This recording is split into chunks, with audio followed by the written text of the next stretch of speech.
So what's up, kamusta? Ayos ba tayo dyan? So nandito tayo ngayon sa may Mitsubishi San Rafael branch para sa update natin dito sa motorcycle nito. Ayong 2025, meron silang binago rito. Alamin natin yan. Alamin na rin natin yung kanyang presyo at yung specification nito kung sulit nga ba ngayon 2025. So tara, samahan nyo ako. Ayos na ayos yan. Long days, long nights, no aid. This is my fight. A small cage, but a big hive. All's at stake, it's my time to shine. Yeah, I'ma train hard, mistakes turn into learned scars. To build a brickyard, it's one by one, each bar. So build it tall, build it strong, build it large. And build a base first, so reliable you can reach the stars.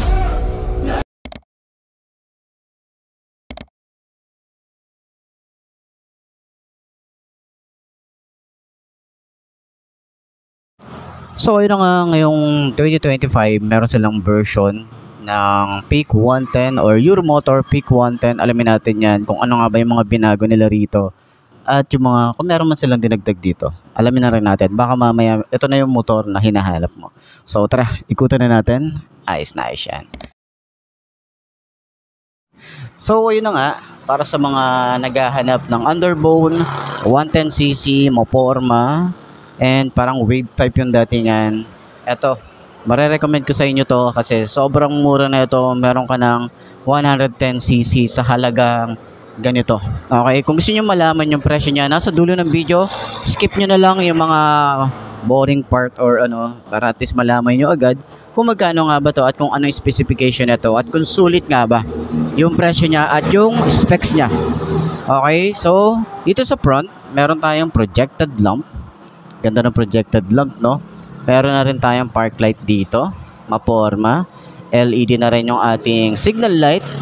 Pagbaba natin dito, meron tayong Euromotor na sticker, Peak 110 na sticker. Ayan, sobrang minimalist lang nung kanyang datingan. And then, matte finish nga pala to. So, hindi ko pa nakakita yung iba pang color variant na ito. Ito pa lang, yung kulay black. Ayan, matte finish. So, meron pa rin tayo ritong 3 bolts and open part. Meron yan dyan. So, dito sa 3 bolts na to, may mga naglalagay dito ng basket. So, may mga mabibili naman yan sa aftermarket ng mga ganong accessories.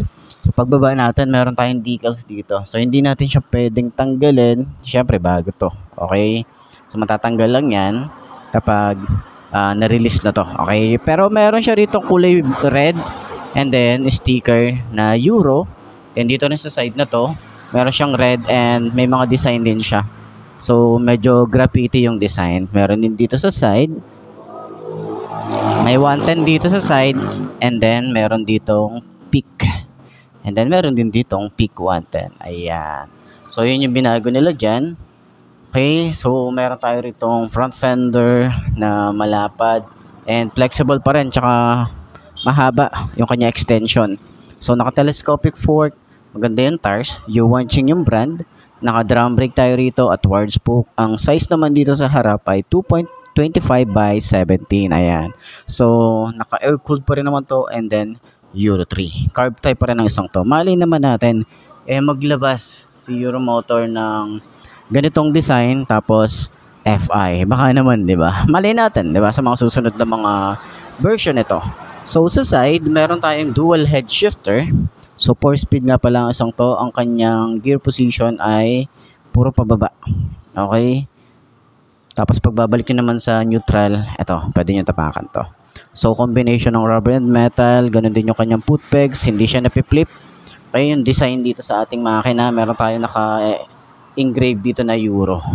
Yan. Yung ating foot pegs, para sa angkas, malapad. And combination din ng rubber and metal. Meron din tayong chain cover dito and yung ating size dito sa kanyang sprocket ay 36. Ayan, so sa mga gusto magdagdag pa ng sprocket size, pwede pa rin naman yan. Naka dual shock tayo rito sa likod, hindi siya adjustable, ito na talaga yon. So kung gusto nyo bumili ng mas better na shock, marami naman sa aftermarket niyan. Dito pa rin binubuksan yung ating upuan para ma-open natin yan. Ito yung Peak 110 dito. Okay. So, dito naman sa side, meron ding mga nabibili. Diba? Mga grills or bracket dito. Tapos nilalagyan nila ng mga gamit dito kapag naglo-long ride sila. Tapos naglalagay sila rito ng utility hook. Kasi meron siyang screw dito, pwede natin lagyan niya ng accessories. Kagandahan din dito, meron tayong USB charging port dito para sa long ride natin. Pwede tayong mag-charge habang bumabiyahe or meron tayong cellphone holder, pwede yan. Pero dito naman sa packet, maano din naman siya, malalim ng konti, pero medyo masikip siya. Siguro kasya dito cellphone, na kung magcha-charge ka man lang. Ayan. So, yung kanyang susi, ayan, napaka-minimalist lang. Sobrang cute lang ng susi niya. Simple lang din ng ating ignition. Ayan. Handlebar, naka-upright position tayo rito. May design din siya na ganyan. Sporty looking din talaga. Yung itsura na ito, ayan, sa kanyang handlebar. And then sa panel niya, meron tayo rito signal light, Euromotor, dito sa taas. Siguro yung signal niya, ito, signal light. Pag naka-high beam, neutral, speedometer, odometer, fuel gauge, nandito sa baba. Switches niya, meron tayo rito on and off ng kanyang park light, headlight, electric starter.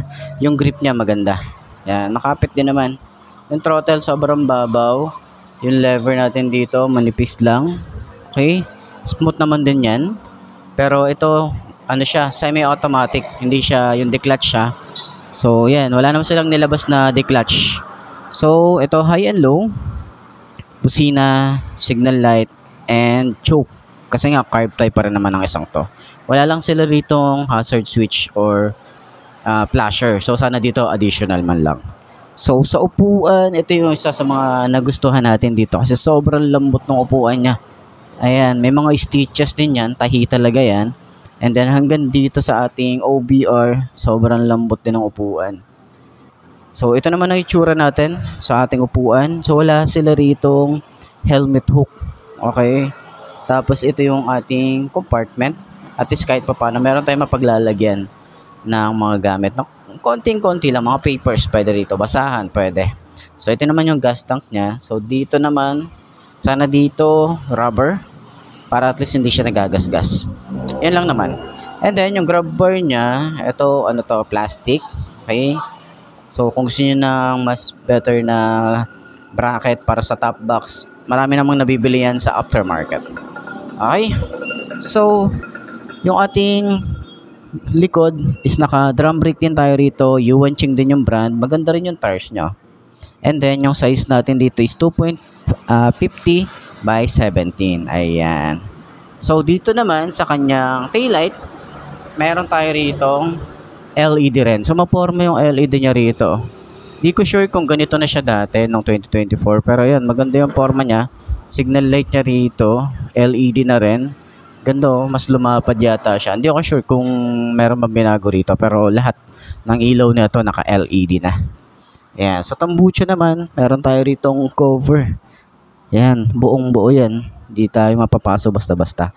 So, ganyan kasi itsura niya. Kapag meron tayong angkas, so safe naman in case na makatapak yung ating OBR dito. Yan. Swing arm. Yan. Ganda rin. Medyo manipis lang yung part na to. And then, may kickstart pa rin naman tayo rito. Ganyan ang itsura niya. So, combination din ng rubber and metal. And then, yung foot pegs din natin dito, meron din siyang bracket na ganyan. Rear brake pedal, sobrang smooth. Sobrang lambot, oh. Ayan. Okay. So, yan ang itsura niya. No, sa lahat ng mga gustong kumuha ng ganitong motorcycle, available dito sa may Mitsubishi San Rafael branch. So, tara, upuan na natin at alamin na rin natin kung magkano nga ba ang presyo nito ngayong 2025. Ayos yan. I could barely breathe. Sleepless nights waiting for the day. I wanna be strong, wanna be brave. Bloody hands wrapped, covered up in tape. I might not be the best, but I never break. I will not surrender, I am a contender. I gotta be strong, gotta be brave. Lights so bright, I can feel the rays. My lungs feel tight, I can barely breathe. Sleepless nights waiting. So, yun na nga ngayong 2025. Ay, mauupuan ulit natin. And then, yung mga binago kasi dito talaga, itong decals niya. Ayan. So, sa specs, okay pa rin naman siya. Same pa rin naman dun sa dating design. So, upuan natin. Dahil yung 5'2" ang ating height, maraming mga gustong bumili na kagaya ko yung height. Okay, so ganyan yung itsura niya kapag naka-side stand. Sobrang higang-higa. Okay. So mukhang hindi naman siya alanganin kapag pinark nyo sa mga mall or parking area. Ayan. So 5'2" ang ating height. Upuan natin. Tingnan natin. So unang naramdaman natin dito, yung ganda at yung lambot ng upuan niya. Sobrang lambot ng upuan, no? So tayo natin. 5'2" ang ating height. Tingkayad pero manageable naman. Kaya nating i-maneuver or kaya nating i-manage tong motorcycle na to. Kasi sobrang gaan niya. Okay. So ganyan ang shock niya sa harap. Lambot. Sa likod, lambot din. Diba? Kayo na rin ang umusga. Then sa turning radius niya, sobrang lawak din ng isang to. So kagandahan din kasi dito, pwede nyo din itong i-long ride kahit sabihin natin na 110cc lang to, pwede itong i-long ride. Meron na rin tayo rito ang USB charging port, tas may packet na rin tayo rito.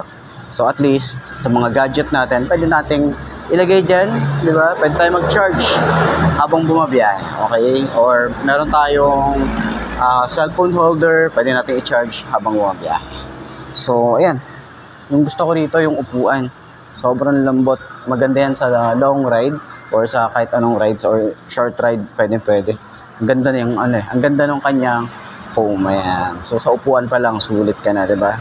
So sa presyo malalaman niyo mamaya para at least doon sa dulo ng video kung magkano nga ba 'to. Sobrang sulit nito. Okay? Sobrang sulit niya kasi nga sa ganung presyo, meron ka ng ganitong motorcycle mo forma, maganda yung kanyang mga upgrade din dito. So naka LED na rin or projected lamp na rin to, diba?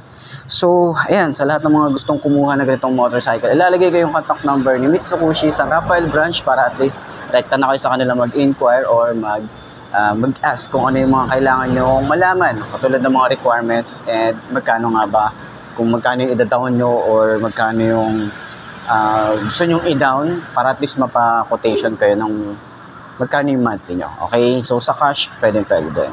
So, ayan. Diba? Higang-higa siya, no? So, center stand natin. Check din natin kung magaan nga ba siya. Yun.